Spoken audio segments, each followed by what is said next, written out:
Good evening, ug mayong gabi sa tanan. Before ta matulog, dili nato kalimtan ng upat ka P's.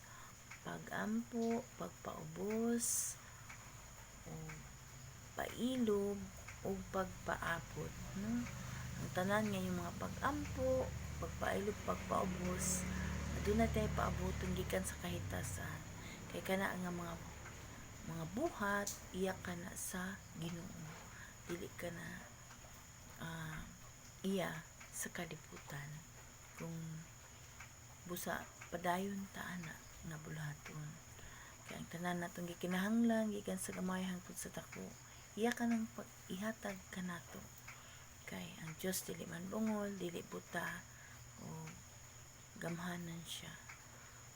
Kay nagaingon siya nga ang akong mga pulong mao man ang saga sa imong tiil ug kahayag sa imong dalan.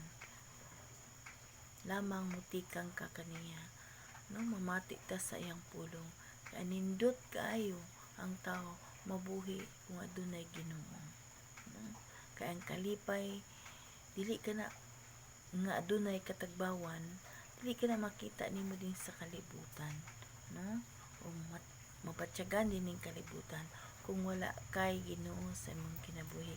Kay ang katagbawan, ang kalipay nga adunay katagbawan, mapatyagan lang nimo na, mapilang nimo na kung aduna kay Ginoo sa imong kinabuhi.